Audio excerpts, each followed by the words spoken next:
Roger, go for deploy. Hey, howdy listeners. So we've got an awesome show for you guys today. One of my heroes. Don't know if he's a hero of mine, but he kind of like a hero. He's an inspiration of yours, Bill. He's an inspirational dude. I just so we interviewed Rusty Young. Rusty wrote Marching Powder. So I at about 24 or 25 years of age, I decided to start traveling, and I kind of changed my life. And I've built traveling into my life now. And I'm very. It's one of my biggest passions, if not my biggest passion. And that's because of Rusty's book, Marching Powder. I genuinely got recommended the book Marching Powder when I was kind of thinking about doing some traveling, and I read it. The moment I got 50 pages in, I knew I wanted to travel South America. Yep. I thought, this is so backwards, this place. This is so out of my comfort zone, but it sounds so incredible. Like, it's just so different. And then I made the decision to travel South America from Rusty's book. It sounds ridiculous because the book's about a coke trafficker who's stuck in a Bolivian prison. But that's what happened. And you went to the prison, didn't you? No, I never got in though. But for the listeners, so I went in there. Exactly. I wrote the book actually. Yeah, that's right. That's right. It's my author's name, Rusty Young, my alias. So anyway, we sat down with Rusty. We had a great chat. Talked about the writing process. Talked about Marching Powder. Talked about his new book coming up, Colombiano. And we talked about just life in general. So, what did you think of the show, Tommy? Yeah, I thought it was really good. I actually just finished the book today. I was sort of 3/4 of the way in when we interviewed Rusty, and I actually really liked that because he didn't give anything away about the book towards the end. He just set it up and really gave me some really good context of some of the emotions that were going through his mind. Actually, at the part of the book that I was up to, which is really cool. But yeah, I think it was a really good show. I like how Rusty is, and I like how he's very, very level-headed as well. Like, he knows that he's done some great things in his life, but he also knows that he's let some things aside as well, which is always important. So hopefully you guys will get the same thing out of it as myself and Bill. Yeah, I had a great time. We embraced at the end, got a hug off Rusty. And we got a hug, didn't we? Went on our way. It was great. It was a sick hug. He went in for it hard. He went a hug. I went in for the handshake. Yeah. He went in for the kiss. He slapped your hand away. Yeah, he did. And then we compromised and just basically made out. Just had a lovely hug. Anyway, guys, so hope you enjoy the show. We're sponsored today by Audible. So if you want to check out audiobooks, if you want to go to somewhere where you can find 250,000 titles, any book that's worth a mention is probably an audiobook with Audible. And it's just a great way to take in information. What are you reading at the moment, Tommy? Anything in particular? Yeah, I'm reading Or listening to, I should say. Yeah, that's true. I'm listening to 7 Effective Habits That Successful People Have. And some of the stuff, it's good because it's sort of reiterating in my mind of some of the stuff that I'm doing right, but also some stuff that I'm doing not so right. So it's good to keep me accountable. What about you? What are you reading? Nothing. I'm thinking about getting into Sapiens. Sapiens, which I've been recommended very, very highly. I think it's just about mankind and the evolution of mankind, and it looks at it from a third eye perspective. Yeah, cool. I believe that's what it's about. I can't actually remember that. I'm pretty sure. But I've been recommended it that highly, and I also listened to a podcast the other day. Who was it? Listened to a podcast that said somebody of note said that when they read Sapiens, it changed their perspective on life. Really? Yeah. So Jeez, it's big rap. So I want to get into Sapiens. Yep. Anyway, guys, so yeah, if you want to check out Audible, you got a 30 day free trial. Free for free. If you go to www.audibletrial.com/ADVF radio. When you get your 30-day trial, you'll also get one free audiobook. You can check it all out. And I'm sure you guys will love it. We're also brought to you by Adventure Fit Travel. Adventure Fit Travel, guys, we are fitness travel. Oh, shit, I always stuff my own ad up. That's right. Keep going, mate. They love it. We're an adventure travel company for the fitness community, so what better way to test your fitness than hitting up Everest Base Camp? We're heading there in September this year. I went twice last year, and it is out and out stunning. And Mac will be leading the trip. Mac came over with me a couple of years ago or last year. Mac will be leading it with our team in Nepal. The guys in Nepal are absolutely unreal. Suran and Lakshman, they're my boys. Lakshi's the man, and they're the junior guides that we always hire. They're part of the Adventure Fit team. And Rabi, my man over there as well. He heads it all up on the Nepali side. So our team will look after you if you are looking for Adventure Fit. If you're looking for I've done it again. That's all right, mate. Keep going. If you're looking for you're looking for Everest Base Camp, head to adventurefittravel.com if you want to check it out. Anyway, here's the show.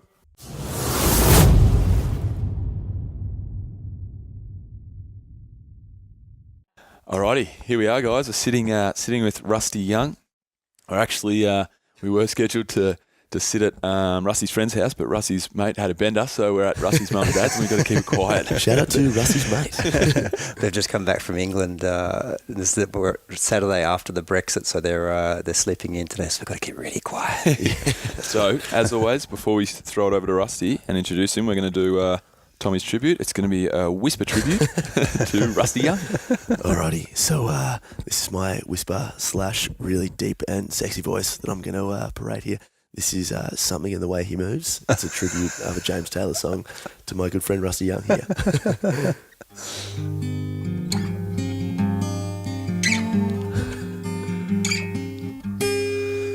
Something in the way he moves looks my way and traveled to the south. Every time I read that book, I get a high.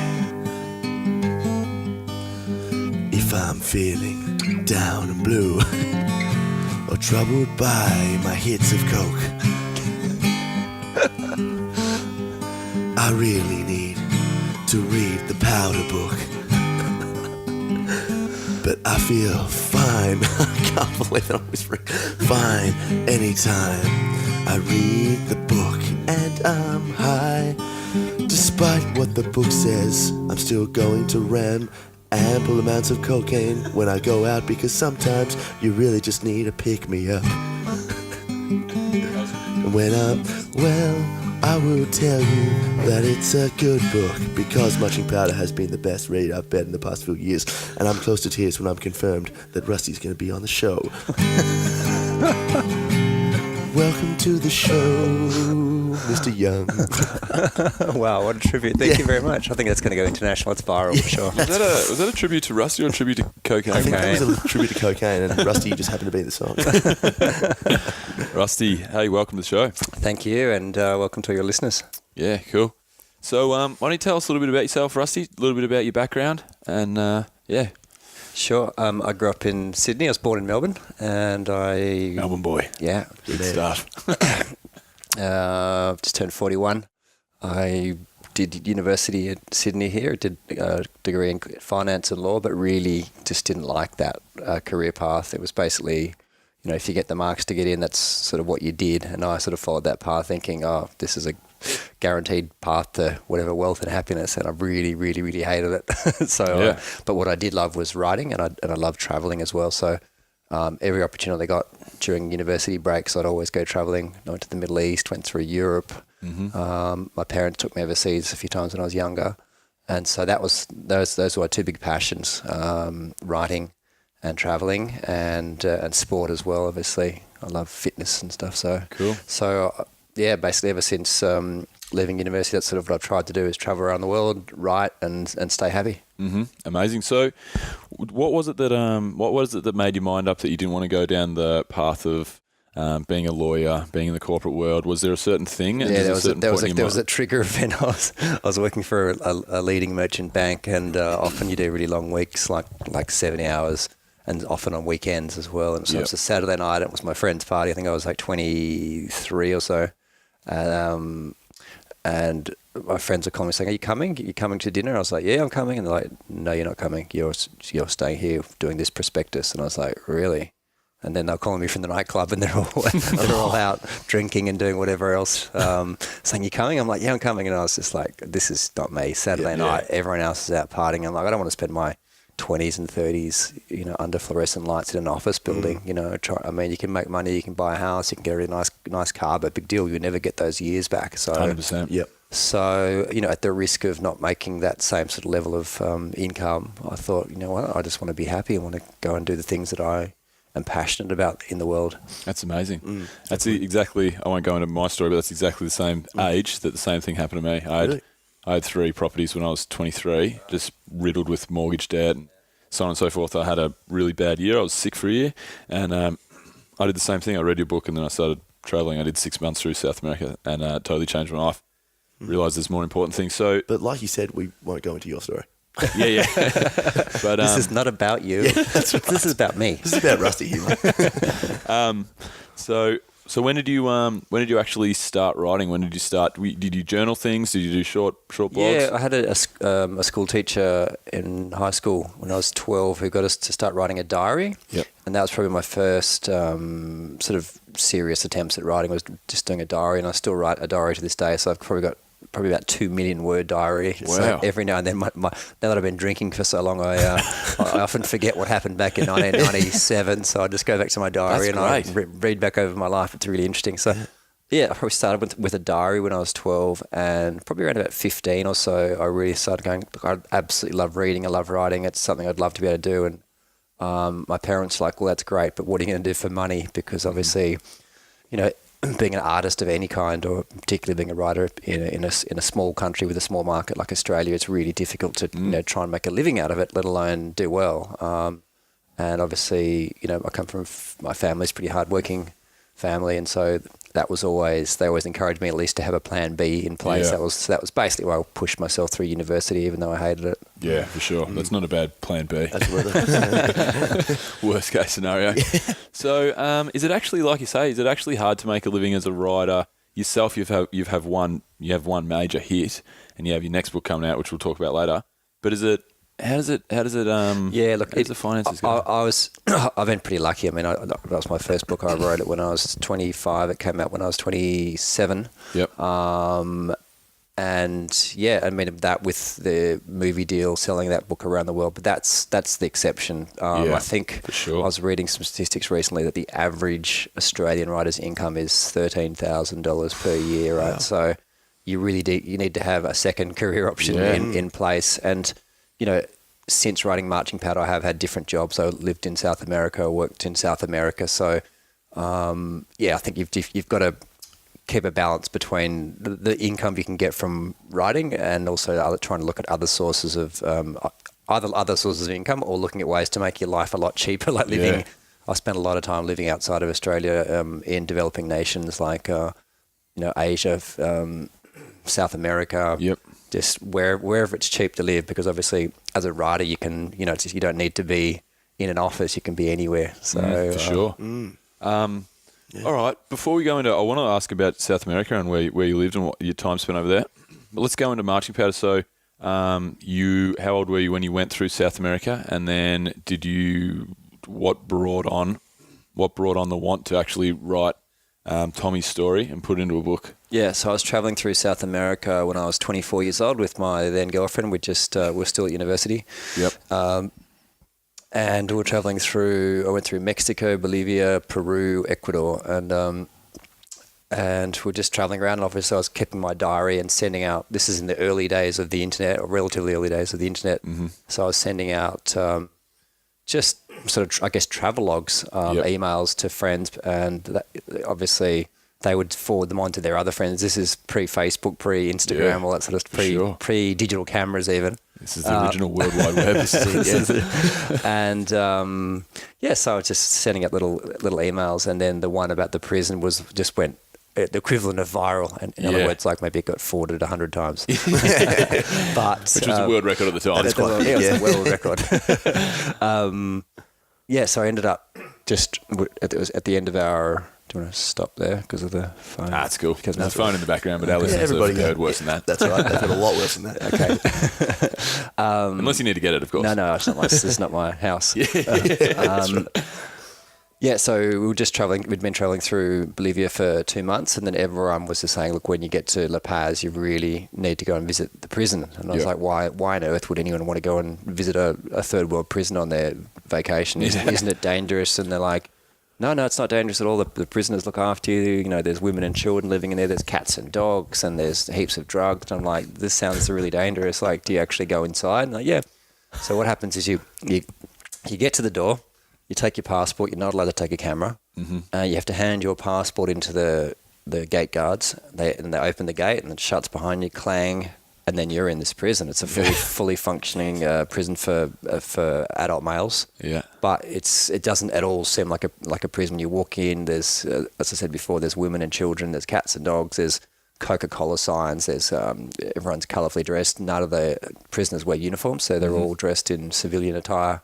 And there are shops and there are televisions and such a strange setup, isn't it? It's got to be one of the strangest things you'd ever see. Absolutely, like obviously my adrenaline was rushing. I was like, oh, this is a prison, right? And this is a third world prison. Remember where you are. And then Thomas greeted me at the gate. He said, hey man, how you doing? I'm like, all right. And he had quite a big, good. He had quite a big bodyguard with him. Like I said, the guy was about 6 foot something, which is really big in South America. And so he's just like, look, just keep cool. Nothing's going to happen to you. And he walked us around the prison. There are 8 different sections. Each one of those sections has a hotel-style star rating. So there's the 5-star ratings, where 5-star hotel rating is where all the wealthy drug traffickers and sort of corrupt politicians who have embezzled funds live. And then down in the 1, 2-star and 0-star sections, the inmates are really poor and they're often addicted to drugs. So they live maybe 4 or 5 inside one little tiny cell, which they call coffins. It's like literally, it's like a little catacomb kind of thing. Yeah.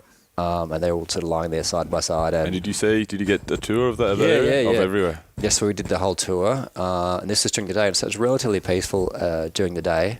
And I was just like, this is just a trip, right? There were girls on the tour. There was no danger. We sat down. We had some lunch with some of the inmates. We looked at all the handicrafts that they were making. You buy little trinkets and souvenirs. And I was like, wow, that doesn't seem like a prison at all. It's like a holiday camp. And then Thomas is like, well, at night time that's when the danger comes out. Yeah. So he took us back to his cell and he got rid of most of the tourists and he kept a few of us. And he sort of laid out some lines of cocaine. And I was like, coming from law school, I was like, this is entrapment. I was like, and the door was shut and I was just looking at the door thinking, oh, any second now the police are going to burst in. I'm going to have my own cell. Yeah. I'm going to be moving in next door. This is part of a trick, right? And Thomas is like, I know what you're thinking. You're thinking, do I trust this guy? And the police are going to set me up. He goes, but look, this is the safest place in the world to do cocaine. He goes, what are they going to do if they bust you? Yeah. Put you in prison? And I was like, well, I'm not doing it. You do it. And because, this is my stupid legal mind going, undercover agents can't take drugs themselves, so make him do it. So so he does a line of cocaine. I was like, okay, so this wasn't a trap. And, this is party time. Yeah, we're on. And so then I ended up staying there the whole night, and then another night because we woke up quite late the next day. And I was just like, wow, I've spent a couple of nights in prison, and I was like, wow, this is just an absolute trip. Someone should write a book about this. And he's just like, yeah, well, do it. Let's do it. Let's write a book. So Thomas left school when he was relatively young and went off drug trafficking. He was moving heroin through India and Pakistan. He was in, he got taken by, he's got some really interesting stories. He got taken by the Taliban at one stage because they thought he was undercover DEA because he couldn't speak, he was black. And this is the prequel. Yeah, that's right. Yeah. Because he's black and he spoke only English or mainly English. They sort of assumed he was American. He's had plenty of stories before he actually started shifting cocaine through South America, but obviously the marching powder concentrated just on his particular drug trafficking ventures through Bolivia. Did you have what type of relationship did you have with Tommy? Obviously for someone to tell not their life story, but a story such as the story of marching powder, to entrust that to you, did you actually feel like when you met with Tommy and you sat down, you spent a couple of days with him, you had a real rapport? Like you felt like you were really connected? Absolutely. Look, he's a genuinely open, friendly guy. So he's friendly with everyone. I'm sure everyone felt a kind of sense of connection with him when they first met him. And look, obviously, we spent 2 nights drinking and talking, and and obviously because I've sort of got a curious mind, I spent a lot of time asking him questions, and some things he'd answer and some things he wouldn't. Like, for example, obviously, it took quite a while before I said, did you actually, are you guilty? And he's just like, well, I'm not going to answer that question. Yeah. Right. So it did take a little while to build up the trust. And obviously, after 2 nights, I was like, great, let's write a book. And I was thinking, look, how long does it take anyone to tell their life story? I mean, we're trying to cover my story here in an hour or so. Yeah. I was like, maybe a week of research. No, but it was like literally 4 months in there with him gradually telling me more and more and more and getting deeper and deeper into his backstory about his life, where he grew up, what his family life was like. It's the really, really deeply personal issues that that motivate people's psychology and stuff. So I won't say it was instantaneous, but obviously when you're spending time in a confined space over 3 or 4 months, and basically working together on a project, you have to develop a really, really sort of close 100%. bond, close sense of trust as well. For sure. Was it, one of the things I really love about Marching Powder is that as you go through reading it, you really start to get a bond with Thomas, but every now and then it'll flick over in my mind. I'm going, hang on, this guy's a bloody drug dealer. Is that something just on that relationship you have with him that you kept sort of flicking the switch and going, hang on, I'm hanging out with a pretty dangerous dude? So one of the, I guess one of the questions or dilemmas I had was, how do I write this book? If I wrote it as a strictly sort of objective journalistic piece, then my own judgment might have entered into it, like as in, hang on, this guy's a criminal. He's not really repentant at all. Like he was just shopping your life. He was actually quite boastful about how good he was as a drug trafficker. You're not that good, mate. That's right. You're in a Bolivian prison cell. That was the irony. He's like, I'm the best trafficker ever. I'm like, yeah, but you're in prison. You never said that though. No. So the question was, do you just stick to the hard, cold, dry facts and then risk kind of making the book a little bit boring? And I decided in the end the best way to do it was to tell the story as he was telling it himself. Yep. I think people relate to that because, obviously you can read between the lines and go, the guy's really charming, he's lovely, but he's obviously also done some pretty horrible stuff. So it sort of allows the reader to make up his or her own mind about what sort of person Thomas is. Yes. So I'm going to give it a reverb here. Is there any way of... So you had a good working relationship with Thomas, and you're talking about obviously writing it from his perspective, and he obviously thinks he's maybe more endearing than he is. I don't know, but you have to make an endearing character for readers.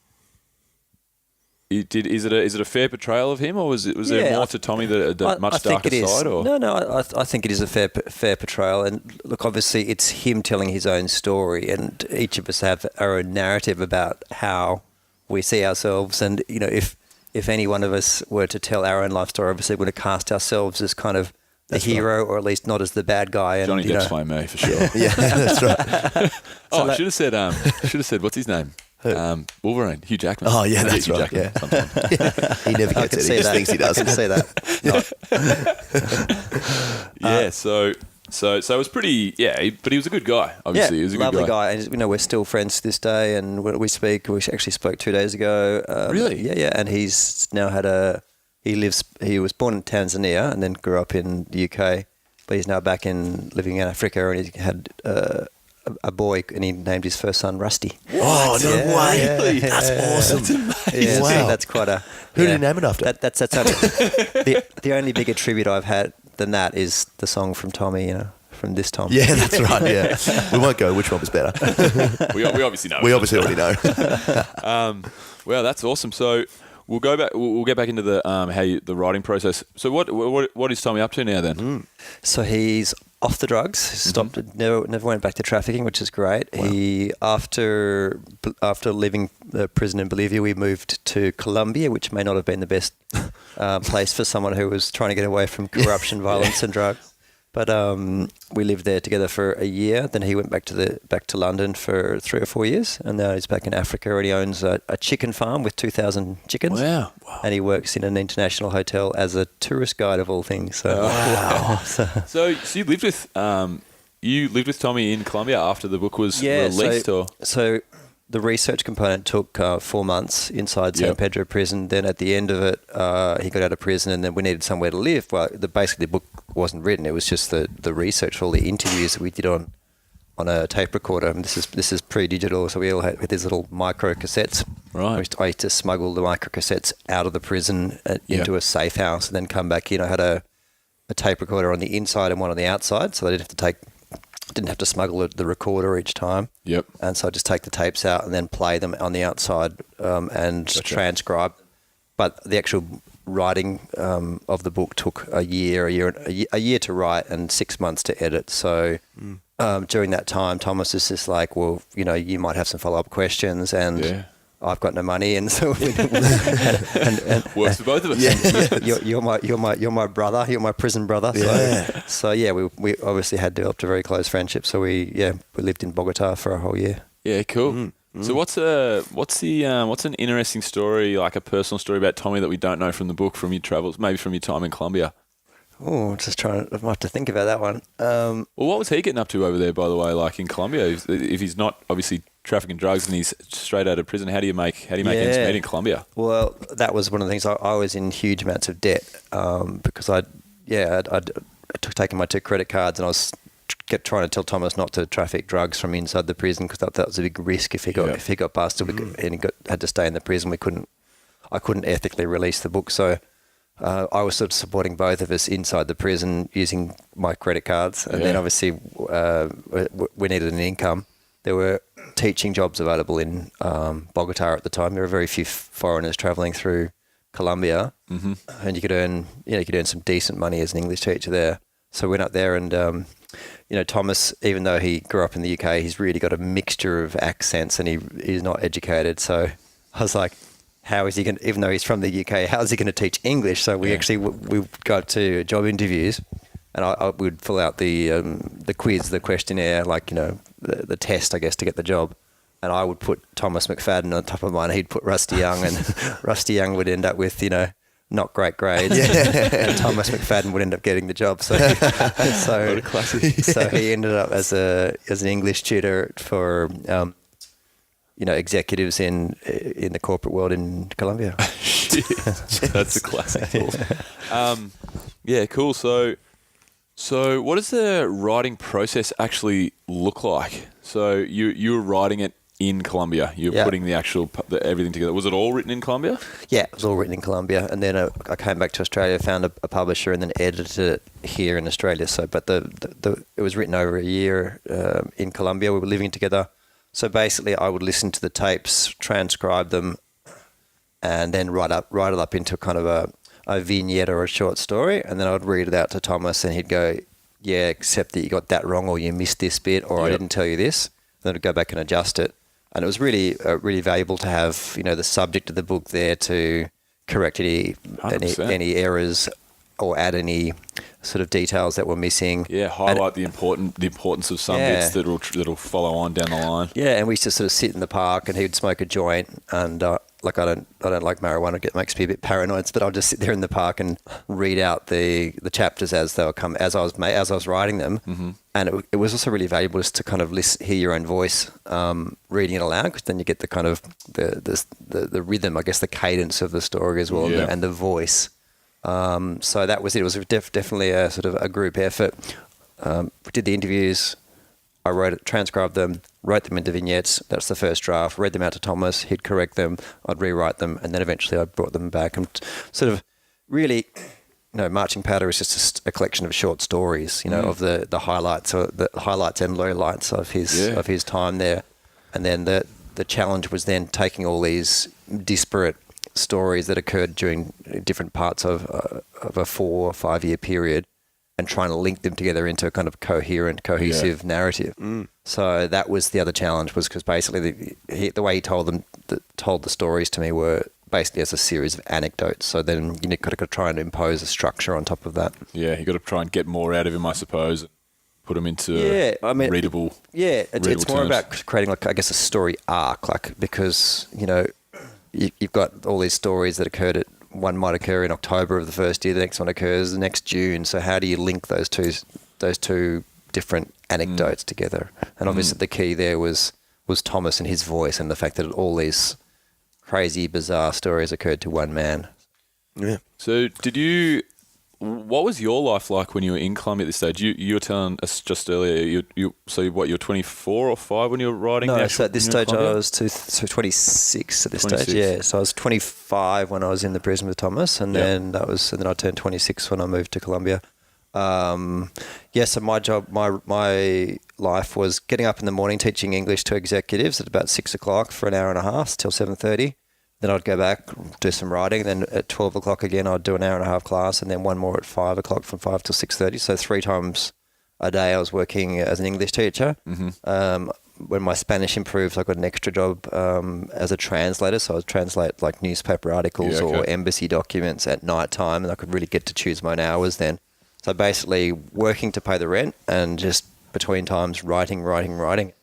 You know, it was really exciting times because I was following my passion, but we had no idea about writing a book. You know, as my very first attempt at writing a book, and we didn't have a publisher. I didn't know any publishers, didn't know how to get published. So there was a sort of sense of, wow, this is fun.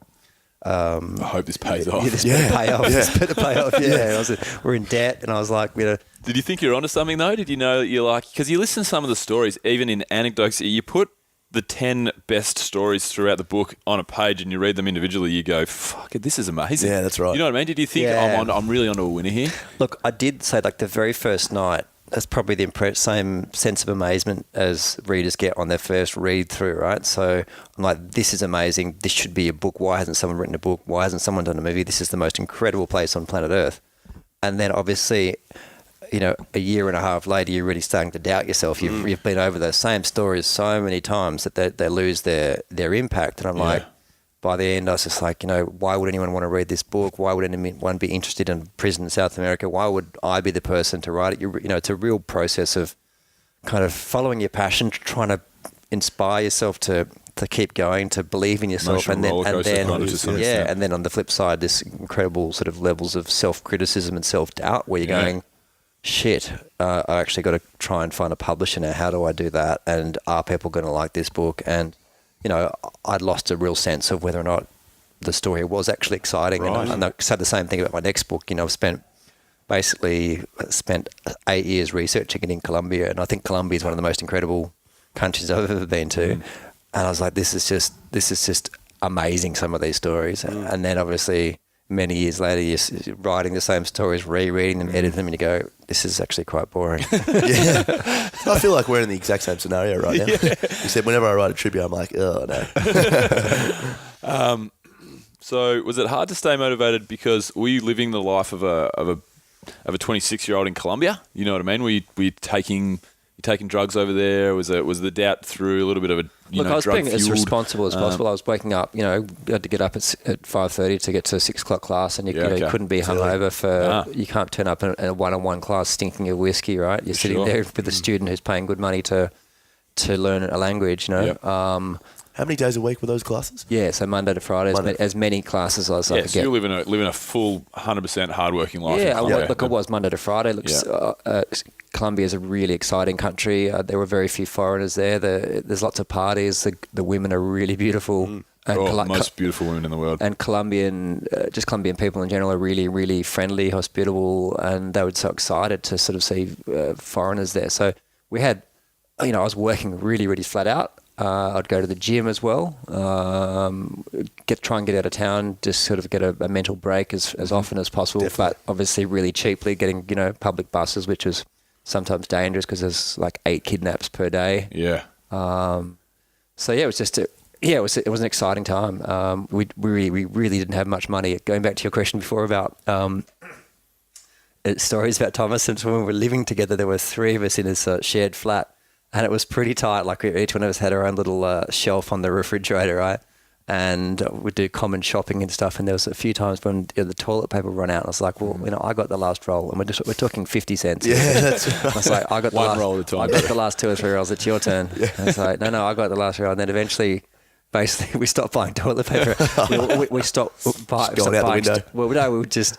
Everyone would buy their own toilet roll and keep it in their room. Oh, yeah. And then when you go to the bathroom, you take your own toilet roll in. Like that's what it got to. You know, yeah, like right. I really didn't have much money. I was sleeping on really thin mattresses on the floor. But you know, you'd wake up and it'd be like it can be quite cold in Bogota. And it's like, what on earth am I doing here? Like, so living in relative poverty. I mean, I obviously was never as poor as Colombians, and I always had the opportunity, if I'd really chosen to come back and be a lawyer here. So I don't think I've ever really experienced true poverty, but certainly relative to the standard of living in Australia, in Sydney, living on the floor on a thin mattress, eating rice and pasta and potatoes and scrimping and saving over toilet paper. It was a sort of a daily reminder of like why it is I'm here. What am I doing here? I'm here to write this book. So I think, sometimes having less comfortable surroundings can be a source of inspiration, a reminder of what's important to you. You can be surrounded by, countries like Australia and industrialized nations. You can get fooled into thinking that the important things is living in a nice suburb or having a nice car or having the best clothes or going out to the nice restaurants. But those things can also be big distractions in terms of following your own passion. Absolutely. And so I don't know if I found living in a foreign country with a different language, not having much money, it stripped my life and my sort of sense of purpose in life back to the basics. So I never really forgot my purpose. Yeah. There would have also been many times, though, where you would have, I guess, missed that sort of way of living. I mean, I'm just from hearing it from yourself, being in a place like Colombia where it's just so different to Australia, you would have had sort of, I'm guessing, weeks where it's like, what am I doing? Would have been tough. Definitely would have been tough. Yeah, I mean, look, I loved it. I absolutely loved it. Probably that was the country where I was following my passion. I finally had the sort of courage to have a go at it, and I think even if Marching Patter had never found a publisher and the world had never heard the story, I wouldn't have regretted it because at least I was having a go. If I had to go back to being a lawyer, then I would have been disappointed, but at least I had a crack at it. You know what I mean? Yeah, it's the most important part. You never would have forgiven yourself if you had not put pen to paper, I suppose. Exactly. Yeah, and I'd probably have a house and a white picket fence and 2 1/4 children and a Range Rover or something. But all the boring shit. How would you have a quarter children? We'll go into that. Timeshare. That's right. So when you you came back to Sydney. How did the process of getting an editor, actually getting the book published, how did that all go about? And when did you figure out, I might have a hit on my hands here? Yeah, I was really, really lucky. As I said, I knew nothing about publishing. I knew no publishers, but because I was sending out these emails from the prison, they had actually had internet inside the prison. So guy, our next door neighbour, whose name was Barber Choker, and he was busted with 4.2 tons of cocaine in his own aeroplane. He's in the book, isn't he? He's in the book, yeah. So he had cell phone and he had internet as well inside the prison. So I was sending out these sort of very, very rough first drafts, and people going, wow, keep going and sending on to their mates. And imagine you're sitting in an office building as a lawyer in Melbourne or Sydney, and you're receiving these, this crazy friend of yours mail outs going, yes, I'm in prison and I'm just hanging out with this guy with 4.2 tons of cocaine and the prison cat called Crack Cat, and sending out these stories, and they're getting forwarded on, and they came across the desk of a good friend of mine who's a publicist at Pan Macmillan Australia, and she's like, when you actually come back to Sydney and want to find a publisher, please come and talk to us first. And so that was my first protocol. In the meantime, I'd sent out the draft manuscript to publishers and to agents here in Australia, and I've still got the rejection letters. They like some of the best publishers and agents in Australia said, we apologise, but we think this has no market in the Australian publishing industry, basically, and that's interesting. Yeah, J.K. Rowling got affected. Well, J.K. Rowling got rejected a fair few times as well, didn't she? Yeah. Harry Potter 27 times or something like that. Yeah. I didn't get 27 rejections, and I was just really lucky to have one publisher in particular that was really, really passionate about it. And so, I'm really, really grateful to them. So they just showed so much enthusiasm. I didn't have to go around looking for another one. I just sort of said yes, and I was really, blown away by their enthusiasm. And they were so professional and did a really great job of editing and marketing it and explaining to me the whole process. It was a real learning process for me. And I still think there was a degree of luck involved there as well, because what might seem fascinating, what might seem like that was an obvious bestseller, right? When you read it, you go, yeah, it's an amazing story. And then, but at the point when it wasn't published, other people were saying, no, this has got there's no market. Really? So there's very difficult to know when you're writing your first book whether or not it's actually going to get published. Yeah, absolutely. So did Tommy was Tommy financially involved in any way in the story? Like, did he profit from the story, or he just wanted to put his story on paper and let his story be told because it was such there are laws against people becoming profiting from crime. Yes, gotcha. Yep, that's right. I've really got to stop being a drug dealer. So you mentioned Crack Cat before. Yeah. Have we touched on Crack Cat yet? Not yet, but we're going to get into it. We're going to speak about the Crack Cat. Yeah. Why don't you tell for the listeners? So Marching Powder. Obviously, we've discussed the book.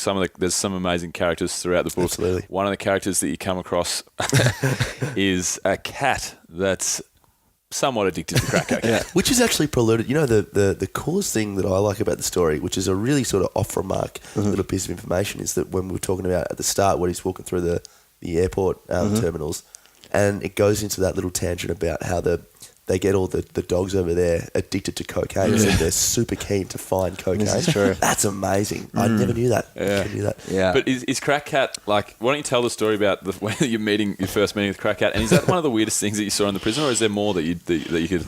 Look, the very first night, there's two different types of cocaine. There's cocaine hydrochloride, which is the sort of white crystal powder stuff that it's actually a salt that you inhale. Yeah. And then there's something called cocaine base, which is the stage before the final crystal, and it's a lot cheaper and it's a lot rougher. And if you smoke it, it's really highly addictive. It's a bit like crack cocaine. Mm-hmm. So there was the two different classes of drug takers inside this prison. The sort of 4 and 5 star prisoners who were taking cocaine hydrochloride, and then in the poorer sections they were smoking cocaine base.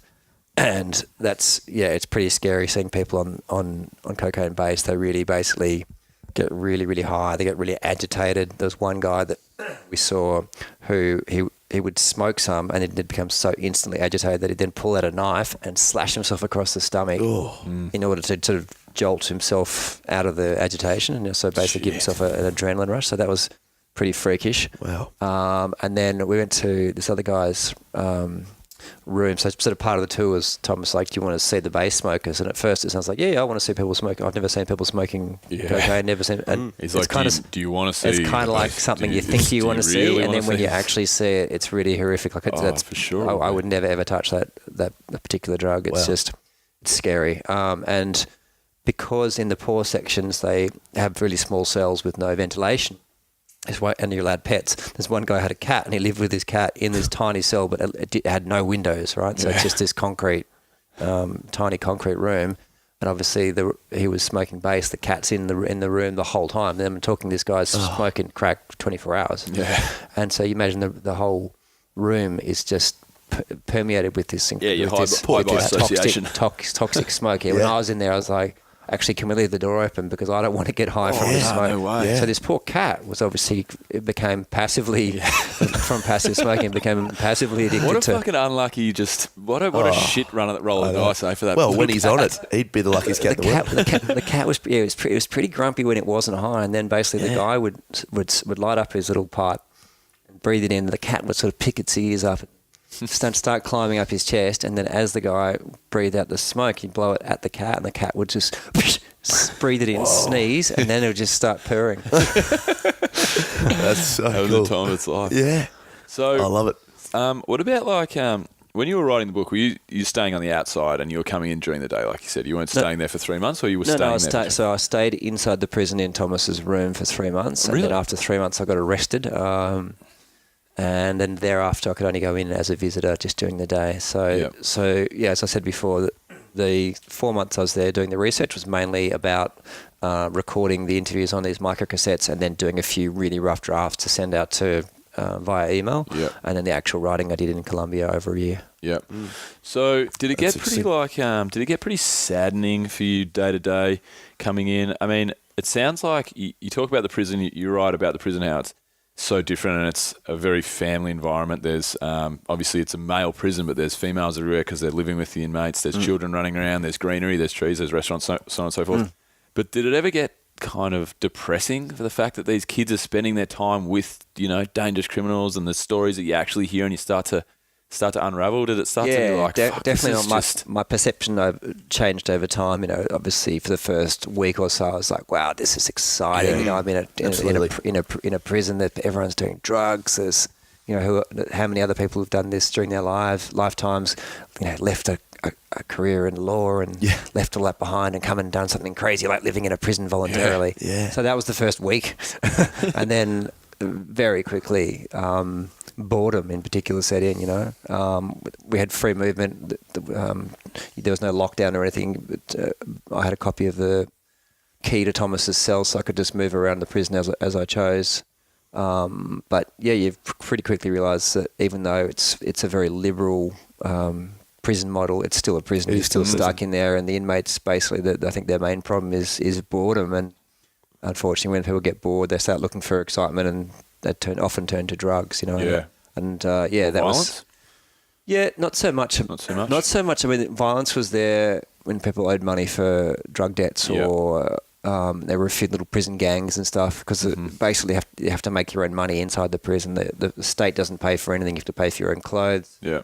They do give soup once a day, but it's really watered down soup because all the money gets stolen. So basically you have to buy your own food, cook your own food. You have to buy your own prison cell. So you can imagine that kind of people are quite desperate for money inside there. So wherever there are pockets of wealth, there's fierce competition and potential violence. So that's true, obviously, for the tours. There was always quite a stiff competition for the tours, and also for the drug market. So, I mean, if you were a hardworking person with your own trade, for example, there was a doctor in there who was in there for stabbing his wife 53 times, but he continued to be a doctor to the inmates, and he could prescribe antibiotics and stuff. It's not someone you go to for an injection, but you know what though? I don't think that actually. Look, I may be totally wrong here because I'm not a psychologist. I don't know how this would affect the inmates, but it actually having like a societal structure where you have to make an income,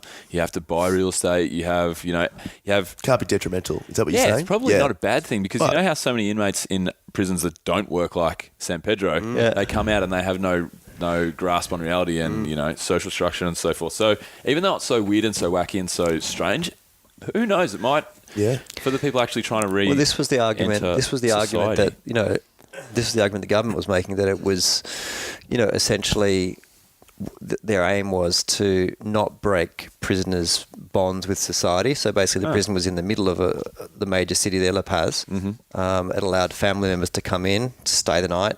So they didn't, the wives and the girlfriends didn't typically abandon their husbands. Whereas, let's say if you got a 5 to 10 year sentence in Australia and you got limited visiting hours, do you think women and children are going to stand by you for all that time? Well, if you're lucky, they will. But in most cases, I imagine it'd put a huge strain on a relationship. And so when the inmates come out, they've got nothing to go back to. They've got no job to go back to. They've got no family to go back to. And that can cause massive levels of resentment and repeat offence. So this particular model was, it was quite progressive in some ways, in that the inmates' bonds with society weren't destroyed. They were able to live with some sort of independence, some sort of dignity, exercise a profession or a trade or a craft from within inside the prison. That was the explanation. That was the official explanation the government gave. I mean, the unofficial explanation is that there was just no money, or the money had been stolen. So basically, the system actually evolved out of sheer necessity, basically. It's like, you're in prison, we've got no money for uniforms or for food, so we're going to let you do whatever you want. And the reason we've done this for you is so that you... that's right, because we're trying to help you guys. Hey, considering why you're here. Oh, hey, Rusty. Did you have any sort of different reactions that the inmates gave you? I know you're a tourist there, and they had many tourists coming in, but you were there for so long. Did people start to react to you differently? Yeah, obviously. At first, Thomas got permission saying that I was his cousin, which is pretty unlikely because he's black and I'm white. This is my black dad. But we claimed that I was married to one of his distant cousins, and that kind of... You can make it work. You can make that work for... Plus a couple extra Bolivianos to make that work. For $100, people will believe anything. This dog is my brother-in-law. Yeah. So look, at first that was the claim, and then the next claim was obviously when Thomas started going to court, because he was up on further drug charges. I bought a suit and tie, and I'd go to court with him as well. So I started coming into the prison with Thomas when he was in handcuffs, acting as though I was his international humanitarian lawyer. Sorry, excuse me. Acting as if I was his international humanitarian lawyer. and human rights lawyer, and yeah, so we had sort of various different sort of subterfuges going on. Wow. But after a while, it was like, okay, so this guy's not in here to get high like all the other backpackers. Yeah. What are they doing in that room the whole time? And people would come. Going on. People would come and knock on the door, and we have to obviously turn the tape recorder off, hide the tapes and stuff. And so people are just like, "So what are you guys doing in here talking every day for 5 hours a day?" I didn't think you were like a behind the scenes couple. No, in all seriousness though. No, because Thomas had girls coming in as well. But did they think you were undercover potentially? Or? Well, so after 3 months, of sneaking these micro cassettes in and out of the prison, I finally got arrested on the way out, on the way in actually. And so I used to bribe the guards. Just you basically fold up say a 20 Boliviano bill, so what's it, like $2 or $3? Mm-hmm. Just fold it up, put it between your fingers, and then shake hands, and they'd just take the money and no one would see it. And then they like, what's this? And I'm like, I don't know, money, like the same sort of bribe. And so I think they really did. The guards and the other prisoners started to get suspicious about what it is that we were doing with these micro cassettes. And I had been. 3 days before I was bribing this guy, they did a proper search. They found these cassettes down my underwear, and they're like, what's this? And they didn't have any means of playing it. But that was the point where we're just like, okay, we're playing with fire here, because if they do get a hold of this and work out what we're doing, we could be in big trouble. Yeah. The main thing that saved us obviously was they didn't have the tape recorder to play it, and they didn't speak English. So we were conducting our interviews in English. But, there was another guy inside the prison called Samir, who was one of Thomas's friends, who was pretty crazy. And the police used to take him outside, out of the prison at 2 a.m. to rob cars, right? Because he was a really good car thief, and they'd go and steal 4 or 5 cars, then put him back in the prison and give him $100 per car. And eventually they stopped paying him. Like, I said, the cops owed him money, and he's like, right, that's it, I'm going to write to the parliament. And so he started writing letters to the parliament saying, this is what these cops are doing. And then they found him hanging in his cell with obvious signs of torture. Wow. That is insane. That was the point where I was like, oh wow, this has been a bit of a fun game for me. And obviously if something big did go down, then I could just get in a plane, leave the country and go, that's it, I'm not doing that book. But for Thomas, that was his life, and he was the one who was stuck in there, and he was like, mate, you need to take this really, really seriously. Yeah, of course. And to make sure you hide those tapes really well, make sure you do not open your mouth, do not be seen, record, don't go around interviewing other inmates until the very end. So basically, the first few months was just interviewing Thomas, and it was only at the end when we knew he was going to get out that I would then start trying to cross-check the facts of his story with other inmates, because if I'd walked around all the other sections with a tape recorder in hand asking questions about cocaine laboratories and police corruption, you can imagine that that word would have travelled pretty quickly back to the guards, and something could have happened. And what about the same sort of deal when the book was actually being published? I mean, there's so much stuff in there, like you just mentioned, about the actual corruption of the place. Did you ever get any sort of communication from back there that people weren't happy? Yeah, so between finding a publisher and getting the advance for the book and the book actually coming out, I was like, I actually really want to record this like on video, because I was actually scared no one was actually going to believe me. So we went back in there with a good friend of mine called Niels van Ipperen, who's a Dutch photographer. And we just shot some sort of commando documentary footage inside there. And we put that together with Australian ABC with a program called Foreign Correspondent.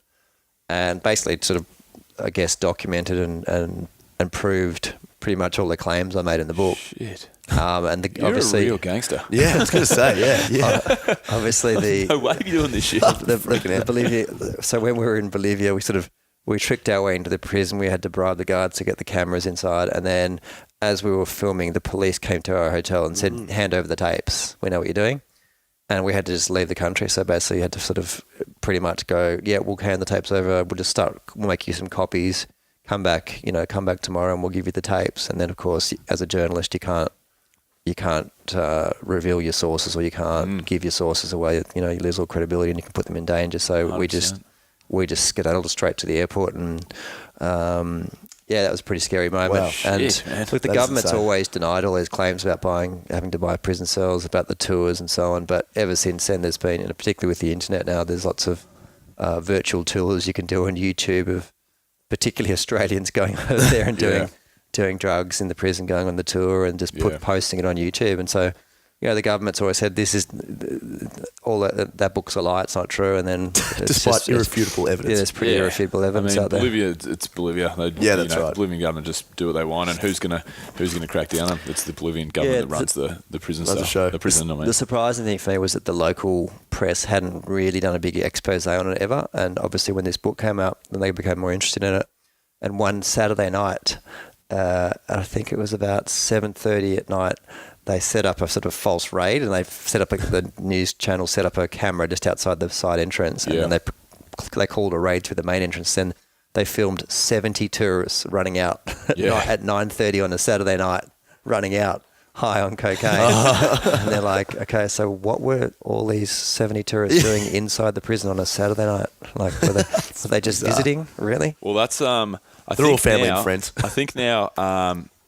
Periodically they do a crackdown. Yeah. Because when I was over there, which was 2011, early 2011, I went there, and only about a week before I got there, there'd been a group of 12 and a group of 14 that had been deported out of Bolivia because of being in the prison. And then, so we got there and I tried to get in. I lost some money from somebody just being a shyster. I had to pay him, then meet him the next day or whatever. I was telling Tommy, we saw the chick who took our money. That was like equivalent of 100 Australian dollars. It was a lot of money. Yeah. But we're like, this is our only chance. We got to trust this chick. And she ended up, I saw her out the front of the prison. She'd ripped us off one day, and I went back there the next day and she was there.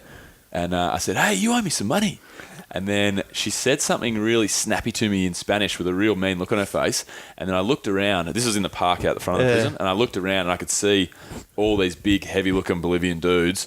And I knew that she knew every one of them. And she just kind of walked past us. And I said to my mate, Matt, I said, what do we do, man? He goes, let it go. Let her go. Definitely let her go. That's awesome. But so for us, when I was over there, there was a month-long crackdown. So it was basically for the month, no, you can't do it anymore, you can't get in the prison. And then as soon as I left Bolivia, because we hung around, I was out the front loitering on the phone to guys on the inside who just kept trying to sell me coke through their kid. Their kid was coming up to me and you mentioned that. That's right. They were selling coke through the prison gates with their child. And then I left, and then a couple of days after I left, my mate Simon got in there. They'd opened it up and he did the tour. Did the San Pedro prison tour or whatever. So I think they're still doing the 3 monthly crackdown and make an example of some people. Is it a crackdown in quotation marks, or is it a crackdown? Let's be honest here. Or is it a crackdown? Or is it a crackdown? Everyone's just still a crack. There's a sign out just outside saying no foreign visitors allowed for tourist purposes, which to my mind is almost an admission that used to be the case officially, I think what they do is they say that it's illegal, but then people get in unofficially, then it grows, and then there's a bust, and then you can't do it. So, but there's still tourism in San Pedro, definitely. Yeah, for sure. So I want to get on to your next book shortly, but let's just finish off with the Marching Powder movie. What's the status of it? Because for me, I've been so excited for it for so long, and there's always been these rumours, and then. Is it official, or you sold the rights? So we sold what's called the option. So basically, that gives them the right but not the obligation to make the film. So it's typically like a year or 18-month option. And at the end of that period, the rights come back to the author, being me. Okay. So we did sell it at one stage to a company called Plan B, which was owned by Brad Pitt. Yep. And they had the actor Don Cheadle listed to play Thomas. Be good, Tommy. That didn't go through, and then at the moment the rights are with a studio called New Regency, which is one of the big Hollywood studios, and the actor Chiwetel Ejiofor, I think he's Nigerian-born English actor who was in 12 Years a Slave. He's a fantastic really amazing actor. Yeah, he was in quite a few amazing movies, including Dirty Pretty Things was one of his big breakouts. I think he's in. Is he in The Martian too? He's in The Martian. Well, how do we spell his first name? I'm just trying to look him up here. Chiwetel, Chiwetel. Hope I'm pronouncing it. Oh man, he's I love this guy. Yeah, he's great, isn't he? He's an Oscar-nominated actor. He's really talented. So so he's really, and he would make an amazing Thomas. Yeah, right. Yep. So that's where it's at. Fingers crossed it gets made. That would be insane. It's a bit of a leap of faith when you sell your movie rights to Hollywood. It sounds great, like wow, I've sold the movie rights, but screw it up. Sometimes it can take, it's taken 15 years and it still hasn't been made. Sure. So, and it's the same with, I was talking to you earlier about Shantaram, your book and Shantaram, two of my all-time favourite books, and the rights to Shantaram have been sold and rumours floated around left, right and centre, and that's just never been made. It's just, and then sometimes a book will get made and it'll come out and the movie's just really subpar and you're like, fuck, exactly all that time. Like The Iceman, a gangster movie about Polish hitman. It's a great book. Polish hitman in New York in that did all the hits for the Five Families through like the 80s and 90s. It's a great book. Mm-hmm. One of my favourite books, and it got made into like a C-grade movie, and it broke my heart. Yeah. right. Yeah. But, fingers crossed here. Yeah, hopefully it goes ahead. So have you got any I've got some good, bad, and GBS. science, Tommy? Yeah, so one of our segments here on the show, Russ, is we do the good, the bad, and the science. So some current affairs stuff, something good, something not so good, and then something sciencey, because Bill and I love our science, but we're not overly smart. So hopefully you can help us out here. All right, the good. Strange things people try to take on airplanes. Clearly I've practiced this one. Okay, so let's have a listen. Last week, American security guards collected a record of 67 firearms from carry-on bags across the US. 56 of those guns were loaded. They also found a bunch of throwing stars, 19 stun guns and tasers, and a canister of gunpowder. So, pretty bizarre. It actually may come to a surprise to Australians, but the TSA says you can travel with your firearms in checked baggage, but they first must be declared on the airline. Now, I wanted to ask you guys what the craziest item you guys have ever tried to smuggle or just thought it was appropriate to travel on an airplane. I was telling Bill before that I went away to the US just the end of last year, and I get pretty stinky. So I brought with myself 5 deodorant cans, and they sort of looked at me and they're like, "You can't be serious, can you?" Like, oh, what's the go here? And I was like, how am I going to? I'm going to be stinky for the next 6 months. That's all right. Have you any taken a gun or a sword, mate? No, I don't own any guns or swords, but probably the thing I got stopped with was traveling out of the US back to Colombia, and one of my friends and bosses and the work at my job at the time gave me a bottle of Grange Hermitage, and I just wasn't thinking at the time, and I just took it in my carry-on rather than checking it in. Yeah. And I got there and they just took it out and said, sorry, this has to go. And he's holding this bottle of Grange Hermitage above a rubbish bin. And I'm like, no. Yeah. He's like, sir, you're going to miss your flight. And I'm just like, I was just trying to think, how much did that flight cost versus how much is this bottle? And it was only 7 a.m. I was like, no, give me that bottle back. Yeah. I'm going back to Yeah, that's right. Yeah. I'm like, I think I'll miss the flight. And I was pretty lucky in that it was a Colombian airline, and I sort of made friends with the check-in staff and said, hey, can you get this? I'm sorry, this is what's happened. Can you take this onto the plane? This is worth a lot of money. Because the other option was, drink it, scull a bottle of Grange Hermitage at 7 a.m. Real classy. Really classy. But I wasn't going to let it get chucked in the bin either. So my dad, you got to drink it in the end? Yeah, it was really good. I kept it with me, and it was a really nice bottle. My dad tried to bring up, when you talked about this earlier, I didn't have anything, but my dad tried to get a crossbow in from Indonesia to Australia, and he took it apart and put it in pieces, and we got taken through customs. My dad wasn't even freaking out.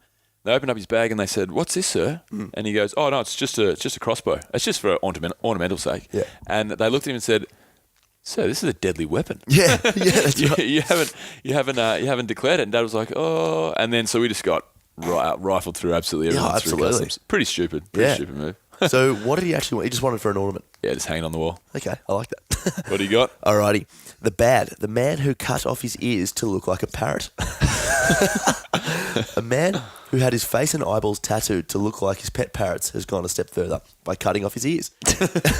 Englishman Ted Richards, they should make a movie about this one. Englishman Ted Richards, who's 56, is obsessed by pet carrots. Eli, Takea, Tinme, Jake and Bubby, and has his face tattooed with colourful feathers. But the animal nut, who has 110 tattoos, 50 piercings and a split tongue, has taken this obsession one step further and has had both his ears removed and is planning to find a surgeon prepared to turn his nose into a beak. Now, this is probably to the nth degree, but if you guys could be any animal, what would you be and why? That's a tough one. That's bizarre, isn't it? I'd be an eagle. I've always wanted to be an eagle. Yep. Dad was an eagle. Cool. Mum was an eagle. I came out weird, but I've always wanted to fly. Yeah, it'd be pretty cool to fly. I reckon cats have got it pretty easy, They sort of just turn up for meal times and they often sleep. smoke a shit ton of crack. Yeah. I'm thinking the big cat. I'd definitely go the lion. The lion? Yeah, just walk around with a massive ego. Wouldn't fuck with anyone because I'm a pretty happy-go-lucky guy, but just know that, if I wanted to, which I can't at the moment, totally given to me right now, I could just fuck with anyone. Yeah. Well, this is going to go on to our next topic in the science, but they actually think that the Sphinx was a lion that was made about 10,500 years ago, because if you have a look at the Sphinx, I think I touch on this in the next segment, but the Sphinx, the actual Sphinx head of the pharaoh who they made it after, is so much smaller than the actual size of the Sphinx, and that actually sort of coincides to this lion shape that could definitely have been what it was. Anyway, the science. So the Great Pyramids of Giza contain enough stone to make an almost 2-foot high wall around the Earth. So that is a fact, guys. I've been doing a bit of. This isn't actually a news story. This is just something I wanted to throw in there. I remember when I called you a couple of weeks ago, Bill, just saying that I had basically spent a day. I spent half the day reading marching powder and the other half the day studying Graham Hancock stuff, which is I'm a big fan of Graham Hancock. He's just an unconventional scientist and theorist. So this is going off this. So turns out that the pyramids of Giza aren't as young as we all have been taught, or what I believe anyway. There's a lot of evidence to suggest that the pyramids were built somewhere around 10,500 BC, approximately 8,000 years earlier than what is preconceived. So there are some bits of information that I've got here, guys. The first one is that the three pyramids of Giza line up perfectly and accurately with the constellation of Orion that was apparent around 13,000 years ago. The mathematics of the constructions are almost beyond current technology, and a further argument suggesting that they're not all that they appear is that despite popular belief and that these were tombs, no tomb has ever been found. Now, there's a lot of theories about how they came to be, aliens, all that sort of stuff. I like the aliens one. I think that's pretty bloody cool. What do you guys think? Bill, do you have a thought on this? I don't have a particular thought on who built the pyramids or why they were built, but I will say that I think Graham Hancock has a lot of theories that there was a cataclysmic event 12,000 years ago, Rusty, that wiped out civilizations that were much more advanced than we believe. Right. This is his theory, right?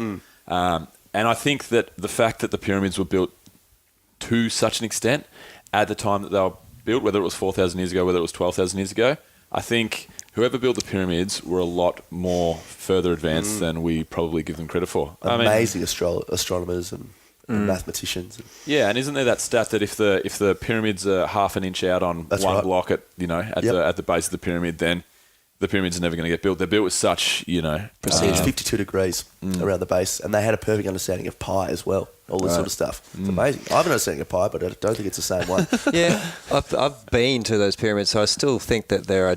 Yeah, I think I definitely remember seeing some sarcophagi inside. I think there was Tutankhamun's. I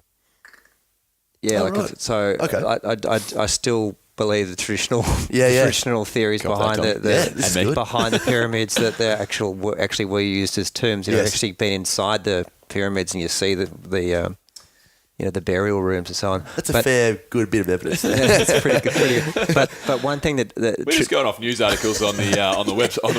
I got this from Reddit. One thing that definitely tripped me out in South America. This is about ancient civilizations. There's this place called the Nazca Lines, and it's in Peru, and it's basically out in the desert. And there are these incredible sketches done in the desert that are kilometres long. I think the biggest ones might be 4 kilometres long. So when you're right down there on ground level, you can't actually see it. It just looks like a kind of like a little small trench, I guess. Yeah.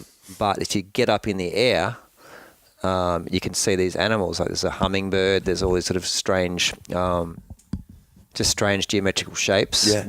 Drawn in the desert. So who did them and why? And obviously at the time they didn't have planes. That's the most important part. That's the thing. Yeah, so they didn't have planes at the time. So who were they doing them for? Were they venerating the stars? Were they writing messages to aliens? I'll tell you what, there's all sorts of different theories, but it's pretty hard to explain. And when you see these things from the air, like you go, how the hell and why did they do this? That was quite trippy. Yeah, there's a lot of stuff like that may coincide with this theory that we were quite advanced before this cataclysmic event. There's if you go sort of, I think it's Central America. Wait, where are the mines? Are they south? They're south. Mines are Central America. Mines are Central America. Yeah, Central America. I'm pretty sure, and I'd have to study up again to sound a little bit more professional than I do now, but there are these... Pseudoscience, Rusty, please forgive us. Pseudoscience. This is why we have this in here. There are these sketches, and so, obviously the Mayans, ancient civilizations, all this sort of stuff. If we're going with the fact that Christopher Columbus discovered the continent of America, and when he did, these guys lived thousands of years before he was around. And there are these sketches of big sort of Mayan faces, and amongst all the rubble, there are these Caucasian sketches and white dudes with big beards and all this sort of stuff. And it's like, well, Caucasians were never there before Christopher Columbus discovered the continent. So what's going on here? There's tons of stuff like that where I want to know. Well, Christopher Columbus took over the continent, I suppose. So when was it discovered? What's that? Well, how many people failed in doing that? Arrived to land and then, got wiped out by the natives. Yeah, well, that's right. Maybe. Yeah. But yeah, well. Excellent. Good stuff. The Nazca lines, actually, when I was in Peru, we had 3 of us, and 2 of us, myself and my mate were absolutely 100% one of the most exciting things I was going to do on my whole South America trip. And then there was another mate, Royzy, who I mentioned before. He went to get in the prison with me, and we couldn't all fit on the one flight. So Royzy, because me and Waz are kind of bigger than Royzy, his weight fit better in the plane before. So he got in the plane before, and it was starting to get a little bit windy and choppy and stuff. He didn't want it. He was like, yes, you're right, whatever. Few lines in the ground.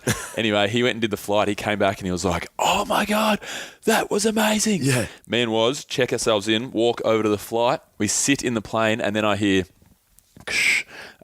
cancelled. Yeah. I can't do flight in Spanish. Vuelo está cancelado. Yeah. So we've heard that, and I kind of, because I can speak a little bit of Spanish, but I could basically make out what was going on. And Waz looked at me. We're sitting in our seats. Waz looked at me and goes, what's going on, man? No. I said, it's done. No good. It's done. El aeropuerto es cerrado.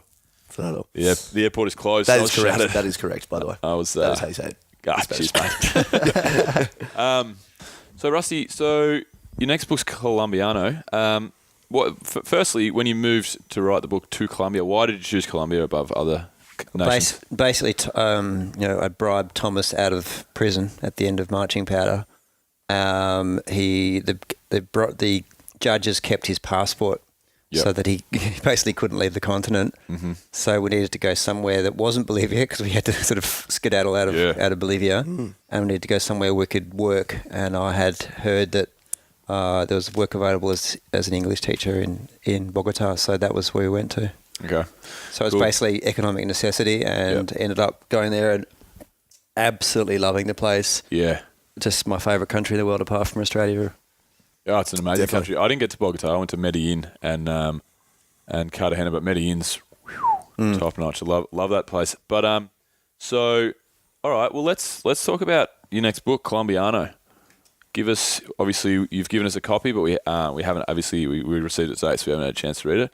Why don't you tell us the premise and a little bit about it and what made you write it? Yeah, so I lived in Colombia for 7 or 8 years. The first year of which I was writing Marching Powder, and I just loved it so much. I ended up staying there, and I was like, I want to write my next book about this country. Yep. I certainly didn't think it was going to take this long to write another book. Yeah.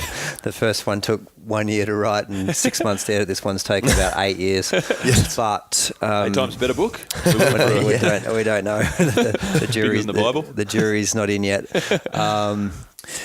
So I just started interviewing people. Obviously Colombia was a relatively dangerous country at the time. Had one of the highest murder rates on the planet, 30,000 people per year in a country of 40 million. Yep. There were 8 kidnaps on average per day. Yep.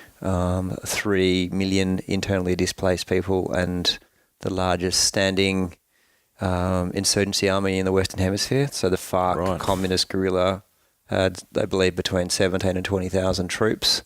And obviously a major centre for drug trafficking. For probably 80% of the world's cocaine comes out of Colombia. So sounds pretty safe. There was plenty of sort of interesting stories to be told in Colombia.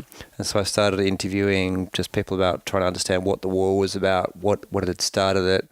And Colombia also, everyone's heard about child soldiers in Africa, but Colombia is the country with the second highest number of child soldiers in the world. Really? So that became the kind of focus of my next book, was interviewing child soldiers from the 2 or 3 armed groups there, either active child soldiers or former child soldiers, about their lives, why they joined up, what their experiences were like inside these terrorist organisations, and how they were adjusting to life on the outside. So I ended up sort of interviewing dozens of them. I also interviewed undercover police officers. I interviewed people who'd been kidnapped, their families, soldiers, and just trying to get sort of a picture of what was going on in Colombia, like why there was a war on and what it was all about. And so the next book, Colombiano, is basically telling the story of a guy called Pedro who witnesses his father's brutal execution,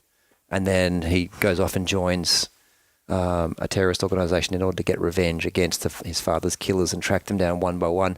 So it's fiction, but the research was so detailed that I think people get a sense, as with Marching Powder, of the setting and the characters and the events feel very real. Yeah. Did you have any direct experiences with these dangers yourself?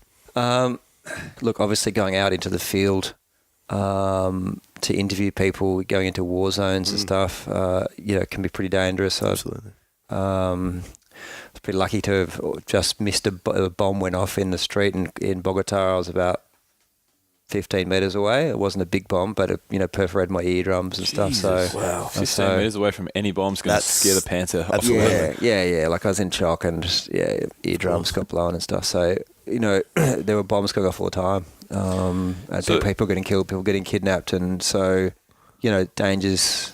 I don't want to exaggerate it. Colombia is a great country. They've just yesterday they announced a peace accord, so it's a very different country to travel to now than it was 15 years ago when I first went there, at which point it was considered the world's most dangerous country in the world. So, I really, really loved it, but there were definitely going around asking questions of drug traffickers and leaders of terrorist organisations is a bit of a dangerous enterprise. Yeah. So, what year? This is 2000, basically. 2001. 2001. So, my memory just evades me. When was Pablo Escobar reigning terror over Colombia? Escobar was Bogota? Escobar was in the 80s and he was killed in 1994. 1994. Okay, so 6 or 7 years after the Medellin cartel was. Yeah. So what was the war going on in Colombia? What was the reason behind so much war and so much? Okay, terror? there's been a long history of violence. In fact, there was a whole period of Colombian history called La Violencia. But around 1964, 1965, when communism was still considered to be a viable, alternative political system, the Colombian FARC arose out of the peasant classes, and basically they formed peasant militias, and then they united into a communist insurgency aiming to overthrow the central government. That war continued on as a kind of low-intensity war until the early 90s, at which point cocaine trafficking really allowed them to increase their levels of funding, and along with kidnapping. So the taxation of cocaine, kidnapping and extortion were their primary sources of funding, and that allowed them to import more weapons, buy more bullets, and recruit more soldiers. And that was really the point where the war ramped up. And obviously with the dismantling of the Medellin cartel and then the extradition of the leaders of the Cali cartel, you had a huge power vacuum because the demand for cocaine hadn't shifted at all. In fact, it was increasing on a worldwide level. Mm-hmm. And so the supply side, who was going to take it over? So at that point, you have the rise of two major terrorist organizations who are listed on the US government's FTO list, Foreign Terrorist Organization. Mm-hmm. And they were amongst the three wealthiest terrorist organizations at the time, along with the Taliban, who's primarily funded through poppy plantations. So the FARC and the Colombian Alta Defenses were basically making millions and millions of dollars from taxing cocaine or manufacturing it directly themselves. So they were really what came in place, or what came after the Medellin cartel and the Cali cartel. Yeah. Right. That's fair. So how did you, after interviewing all these different characters and trying to find the root of why all this stuff was going on, why did you settle on Pedro to tell his story? Yeah, I interviewed scores of people around the country, but all from different parts of the country. So the difficulty for me was then, how do I tell this, again, all these little small anecdotes from different parts of the country, different people, different ages, different social groups, and put it into one story. And I decided just to focus on one of the stories, and then used all the other ones, kind of weave them into a narrative, into a fictional narrative. So I think the most appealing stories for me are first-person narrative stories, and I really wanted to tell, it's pretty hard to tell the story of a country without being sort of too historical and dry and boring. So I think it's best to tell the story loosely of a country, but through the eyes of an individual, through telling the telling of one person's life. So it basically takes his life from, a fairly idyllic country kid who's growing up on a farm and hardworking, has got his future ahead of him, and then that's all taken from him, and then he ends up joining the war, and how that radically changes his life and the life of his family members and the life of his town. Makes it a lot more real, doesn't it? Really puts you in the backyard. Yeah, I mean, I can quote, obviously, part of the research I did, I've got a lot of statistics and figures and historical facts that I could put into a book. But when you start talking about 3 million internally displaced people, when you start seeing lots of zeros, people switch off and start going, what's the meaning of 3 million people? It's pretty hard to imagine. How does it affect one person? That's right. Tell us a story. It's hard enough to envisage 80,000 people in the MCG, right? Yeah. So, I think people relate to individual stories a lot better than they do to facts and figures, and I think that's also one of the major differences between fiction and non-fiction. Is fiction sort of tells the story, it aims to sort of strike at your heart. It's about the emotions that you can create. So that was essentially why I chose one story and one person's narrative to kind of increase the impact for readers and increase their enjoyment, their entertainment, but also hopefully allow them to learn something about Colombia, because it's a fascinating and tragic country, but also a very beautiful one with amazing people, as you know yourself from having travelled there. For sure. So, because Marching Powder, let's just be clear about that. Marching Powder is non-fiction. Marching Powder is completely non-fiction, and it's set in Bolivia, and this one is fiction, but based around some pretty intensive research. Yes. Yeah, so that's kind of like Shantaran, which I mentioned before, which is loosely based on stories and amalgamated into a fiction story. Did you set out to write a fiction novel? Or No, you just... so look, I don't think I knew what I was doing at the beginning. I was just trying to collect as many stories as possible, and they were all fascinating, so I kind of wanted to include them all, but they weren't necessarily related because they were from different parts of the country, different people, who didn't know each other. So how do you tell the story of one person whose family member gets kidnapped, another person who joins the communist group, another person who knows about cocaine submarines in this part of the country? How do you weave all those stories into a non-fiction story? Well, I guess I could have written small chapters of non-fiction, but it wouldn't have had a narrative. It wouldn't have had an overall narrative, so that's why I decided to switch from non-fiction to fiction. Is that was that a big decision for you as a writer? Obviously, you're a non-fiction writer. I mean, then you go. Isn't it a whole other realm of? It's a whole different level. You're not telling a story. You're creating a piece of art that it's more on you as well. Exactly. I sort of thought the skills would be transferable. If you can write non-fiction, you can just write fiction, right? I think fiction is a completely different beast. It's a lot harder. I'd say about 10 times harder. Why's that? Well, because you have to make it up. Yeah. Fair enough. Basically. I mean, the thing is with non-fiction, there's obviously, it still requires levels of skill, in crafting a story and choosing the facts and choosing how to tell it, engaging readers' interest, and writing using good language. But the bottom line is with non-fiction is, you're really limited by the truth, and that can be frustrating because you'd be like, wouldn't it be better if the story ended this way? Yeah, that's but right. It didn't. Yeah. So in that sense, there are far fewer choices to make in non-fiction, even though there are a lot of choices. Whereas fiction, potentially the only limit is your own imagination, which is great. It sounds great, but that also makes you doubt yourself a lot more because then it puts a lot more responsibility onto you as a writer. And you can't make entertaining. Entertaining fiction, then what can you do? Yeah, exactly. Well, people are fond of saying, truth is stranger than fiction, right? But if you think about it, why would anyone want to read a fiction story that was less interesting than a true story? So in fact, with fiction, you actually have to use your imagination to push the boundaries of human experience beyond beyond reality, but also keep it limited to something which is at least appears to be realistic. So it's a really, really fine line, and every single line of dialogue, every single decision that every character makes is a creative decision. So it's just a lot more. There's just a lot more creativity in fiction than non-fiction. And I guess as well, talking about that pressure, do you, on a more general sense, feel some of that with the release of this new book based on the success of Marching Powder? Yeah, I think I would have felt a lot of pressure if I'd released this next book within 5 years of the first one. But it's now been such a long time. Everyone's waiting on the edge of their seat. Rusty Young. Rusty who? Rusty old. Marching what? Rusty relatively old. Yeah. Rusty older. Rusty at a good age. Rusty middle age.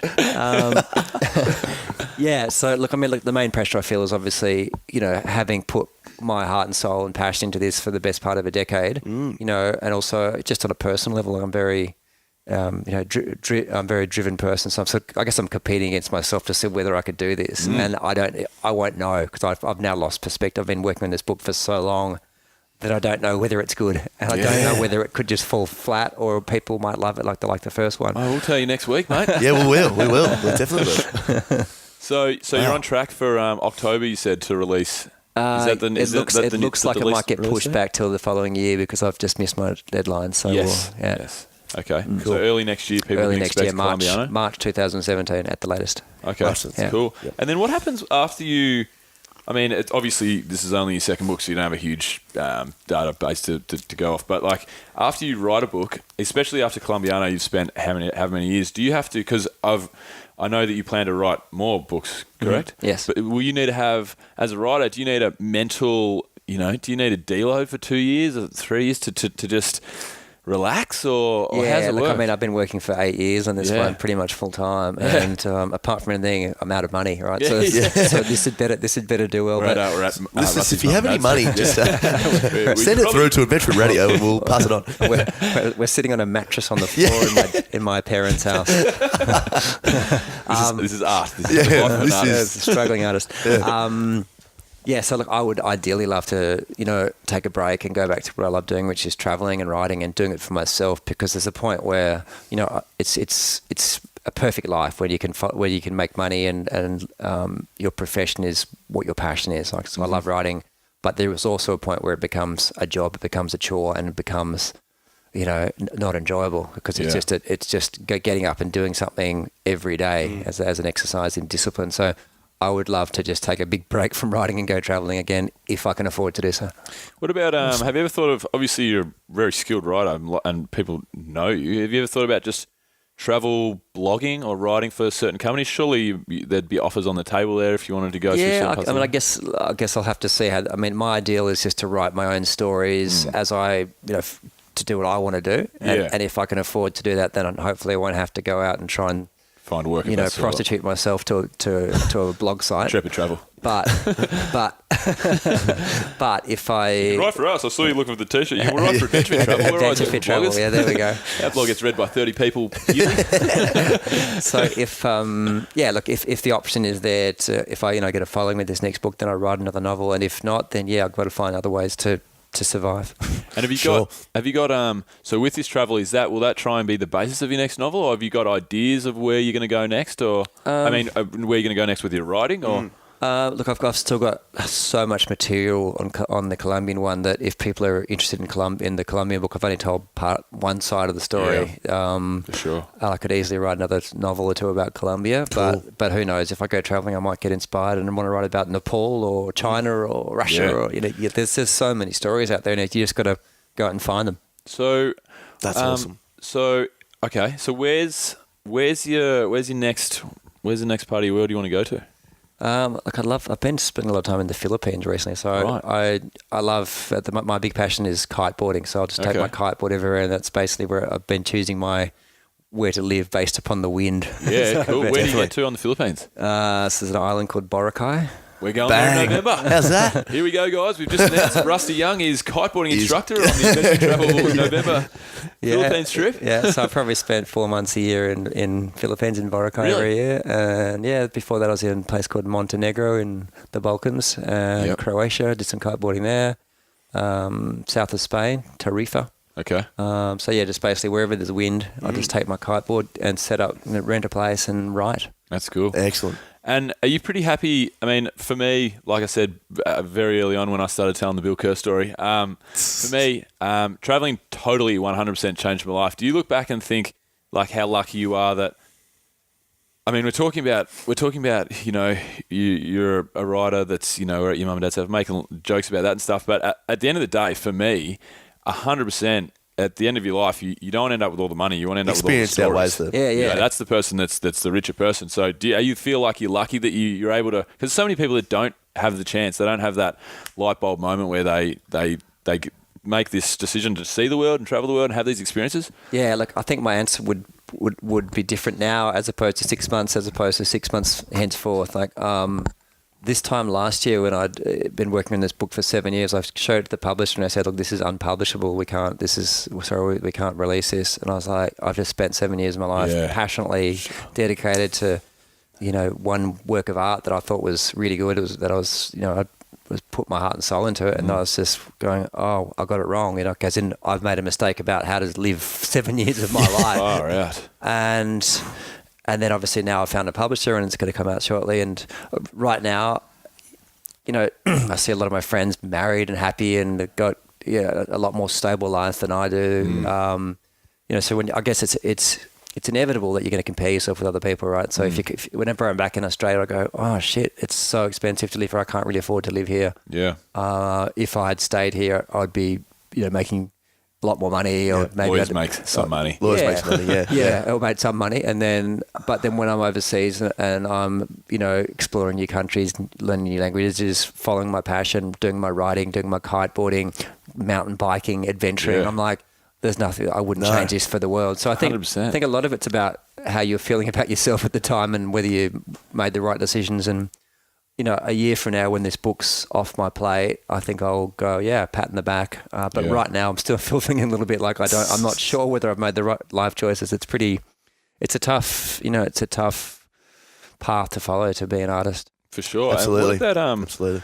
Just touching back on what you just mentioned, taking one of your earlier drafts to a publisher and them saying, sorry, it's no good. What's the mental? Does that put you into a deep freaking depression? Yeah. What is that? Absolutely, yeah. I went, I was out of money. It's like getting a divorce, It's like that. It's that work or like your love life, and it's you're married to the piece, I would imagine. And it's just that would be a huge. Exactly. Yeah. So effectively, my book was probably I'm not married, but that was pretty much my child, I guess. That was my marriage. I was married to my book and my work, and you put your heart and soul into something, and then obviously when you're in your positive frame of mind, you're like, this could change the world. People are going to love this. People are going to be entertained by this. People are going to laugh and cry. And on your negative days, you go, this is absolutely crap. No one wants to read it. No one's going to want to read it. And then to have that confirmed by inverted commas industry experts saying this is quote unquote unpublishable just confirms all your worst fears and paranoias and makes you go, I'm useless. I've made bad decisions in my life. This is terrible. And it threw me into like a big tailspin. And I have a tendency to go out drinking and partying and stuff. And so I went into a bit of a negative, self-destructive spiral for a while there. Got myself out of it. I always get myself out of my negative spirals by doing running and cycling. I find fitness and just it's kind of like my form of meditation, I guess. For sure. I got myself back on track and just went, you know what? That's just one person's opinion or one company's opinion. If I'd listened to other people, I would never have followed the path I have followed. And so I picked myself back up and went traveling again, and then found a publisher, and hopefully it's all back on track now. But that's the risk, is that you follow a path and you don't get there. Hey, just quickly, you mentioned before the show how much that physical aspect of your life helps with the mental, I guess not struggle, but the ability to keep going and writing. Did you use a lot of that when you were in Colombia? Yeah. Colombia's Bogota, anyways, is a little bit polluted, so it's not the greatest place to be going jogging and stuff. But they do produce a lot of really good cyclists because it's up in the top of the Andes. It's 2,600 meters above sea level. Yeah. So and there's obviously huge hills and stuff. That's their real strong national sport is cycling. So I did a lot of cycling. Every Sunday in Bogota, they close all the main streets and have something called Ciclovia, which is like a really beautiful community day. Imagine all the major streets of Melbourne or Sydney were shut down. People go jogging, cycling, rollerblading, walking. Really? Yeah, just Awesome. That's from amazing. From That's 7 a.m. until 2 p.m. The streets are shut down, and obviously people, motorists get annoyed because they can't drive across the main streets. But it's like, hang on. It's true, you guys get a bike. Yeah, like it's a kind of a fitness, it's like a citywide fitness day. Yeah, we should have that. Was How awesome. often was that, did you say? Every Sunday. We should have that. We should have That's that. amazing. Yeah, every Sunday that was ciclovia, and then obviously I'd go to the gym a lot. I'd cycle, I'd go jogging and stuff. So, and I love wakeboarding and wherever possible windsurfing and kiteboarding. So, yeah, I find there's a very high correlation between physical fitness and mental fitness. So when I'm really on my game with my riding, I'm doing a lot of jogging, a lot of cycling, go to the gym, and then when I'm feeling pretty bad about my book is when I start slackening off and stop going to the gym and start drinking and start my diet will go out and then I actually find that my writing, the quality of my writing and my efficiency in my writing, my productivity drops off quite significantly. And the temptation is to go, I need to spend more time writing. But in fact, the best thing I can do when I'm going through a non-productive part of the cycle is actually get back out there and do lots of fitness. And then you get back on top of it mentally. There's a huge correlation, I think, between fitness and self-discipline. Yeah, sure. I guess it's just the only thing that's hard about it is when you're writing about someone that's constantly feeding you drugs in a prison in South America. I wasn't doing many marathons there when I was in prison. I'll tell you that. I wasn't doing many running marathons anyway. Mate, when I was in Bolivia, we touched down. We got off a bus, so we didn't fly in, so it was better. We kind of dealt with the altitude a little bit on the way up. We'd been in Peru and stuff. But when I got to Bolivia, we got out of the bus and we were walking the streets and we were puffed out. Yeah, like my mate Matt would be going. I said, "What's wrong?" Because I wasn't really getting altitude. I wasn't getting too badly affected, but my mate just got hit for 6, and we'd be walking the streets just.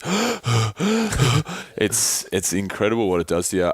I couldn't imagine trying to ride a bike in Colombia or do any sort of exercise in Bolivia. A lot of the Latin American soccer teams will go up to Bolivia and do their training in the Altiplano, which is up at sort of 4,000 meters. Because if you can get fit and run around it with such thin oxygen, when you go back down to sea level, your blood system becomes really oxygen enriched. In fact, so you're going to be far fitter than the other teams. So that they often do a lot of training there. Yeah, it's cool. What do you reckon, Tommy? Should we go to 6 from 6? I think we should. 6 from 6. What is 6 from 6? It's not going to be 6 from 6 though, because 6 from 6 is normally it's basically 6 rapid fire-ish questions from me and Tommy, but I don't want them to be rapid fire today. I'd like to get into this travel side of it, if you mind to travel, and I think we can delve a little bit deeper. Yes. What do you got, Tommy? Are you do you want to flip things up massively? Yeah. And have me go first. Yeah, go for it. This is big. This has never been done. World. This is a normal part of this is the typical part of the segment, is it? Yeah, that's right. Well, this has never been done before on Adventure Radio, where I will talk first. Here we go. Alrighty, Rusty. Who were some of your role models growing up, if you had any, or some big inspirations? Yeah, obviously my parents are huge role models for me. They're both really hardworking and really supportive. They backed me with my writing career, but at the same time encouraged me to have a backup plan in case it didn't work out. Also, my Year 7 English teacher, his name was Michael Boylan. He was the one who sort of gave me some initial encouragement to become a writer. He said, you've got some talent there, try and follow it up. So I'd say my parents and my Year 7 English teacher. Beautiful. Excellent. Shout out to, was it Michael Boylan? Yep. Beautiful. Shout out to Michael Boylan. He's a big adventure fitter, isn't he? So he'll be listening. One of the boys. Yeah. What are some things I guess you've got a bit more downtime than you have over the past 8 years now, but what are some things you like to do when you're relaxing apart from being physical? Yeah, so I've never really been a relaxed person. I'm always like a switched on person. I have real trouble sleeping. So my form of, I guess, relaxation is going out and smashing myself physically. So going for a 60K cycle or I think I just got too excited. I'll jog a half marathon to relax, and people go, Really? That's what relaxes me. It's like, wow. And that allows me to go to sleep, basically. Yeah. So for fun, drinking and kiteboarding. Cool, love it. There's 2 complete opposite ends of the spectrum there. That's good. Relaxed and pissed. Now, final one. I'm really pumped about this one. if you could invite 3 people to dinner, dead or alive. Dead or alive. Yeah, dead or alive. Who would they be and why? And just bearing in mind that your family's already there and, anyone you kind of want to be there as well, in addition, is there. Obviously, Bill and I will be there. Obviously, yeah, you guys are 2 of the 3. That's right, you got 1 to go. You can have a seat too, mate. Yeah, that's right. There's a screenplay writer called Aaron Sorkin. He did The West Wing. He did Charlie Wilson's War. He did The Social Network. And I just really admire the way he writes his dialogue. And I'd really love to meet him and get inspired by him. He used to have he's a pretty interesting guy, but he also used to have a massive crack problem, I think. Yeah, so I mean, if you've ever seen the speed of the dialogues that he has in all his movies, it's just like... Makes perfect sense. Your head starts to spin. But there's one story where he was going through LAX and, this guy's... I think he was on a 4-movie deal with Paramount for $15 million. Like this. So this is a super smart, super educated... sophisticated guy. And he walked through LAX metal detector with a crack pipe in his pocket and 10 grams of crack. And they sort of said, "So what?" He's like, "Oh yeah, okay." You got Can't me. take this? I think, what do you mean I can't smoke crack on a plane? I've got a meeting. I've got to be high for it. Yeah, but that's illegal.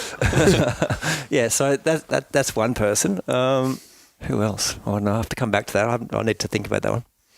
Yeah, cool. So, my questions are travel related, Rusty. I normally ask our guests if they're a well-travelled person. Obviously, don't need to ask that today.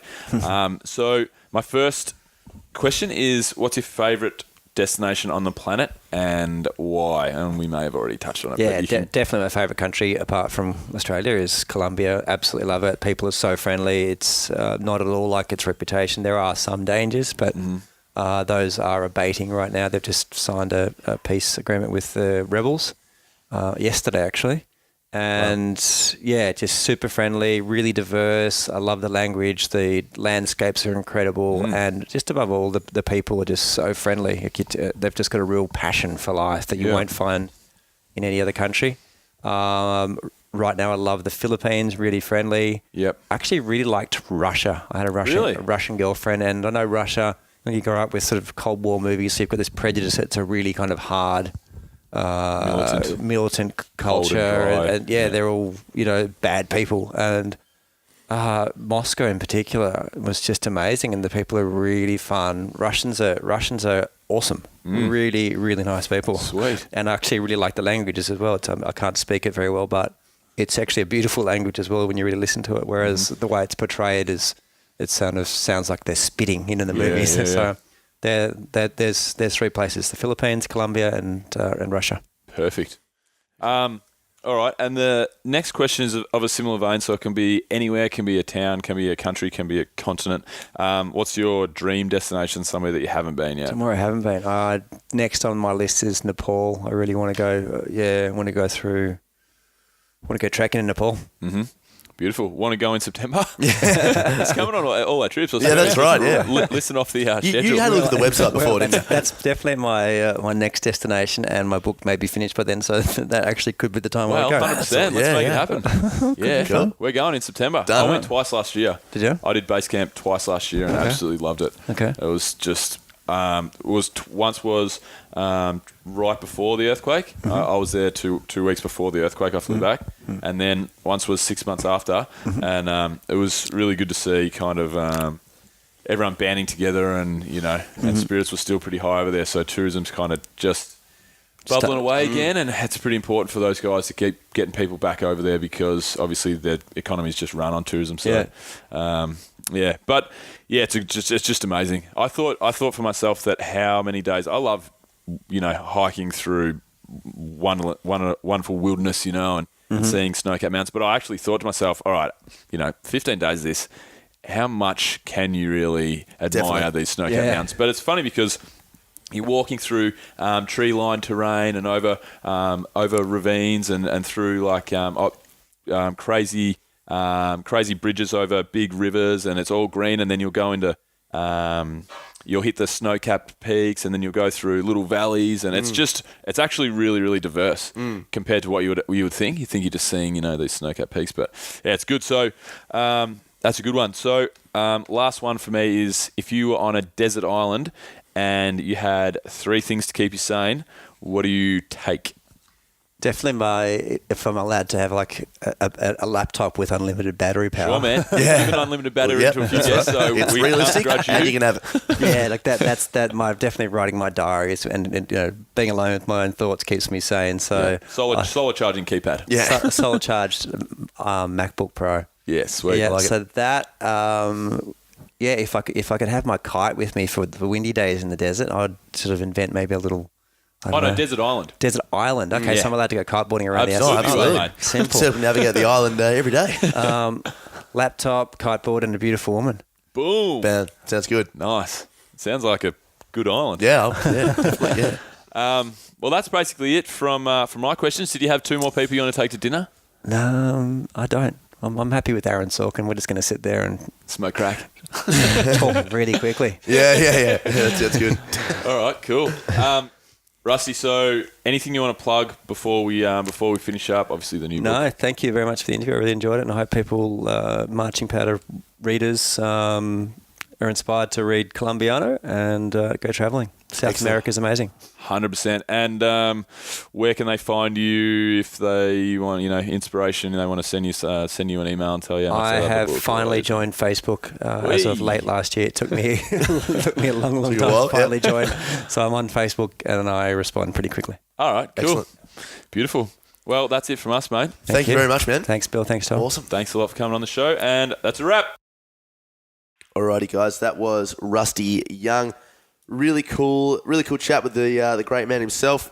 It was really cool to hear that his new book, Colombianos, will be coming out sometime next year as well, which has taken a ton of time for him to get through, but it will be an amazing read, no doubt. Guys, please jump on the subscribe button. You can jump it onto your iPhone in the podcast app. You can do it online if you so please. Whichever way you do it, guys, as long as you press subscribe, that is awesome. Really helps us out.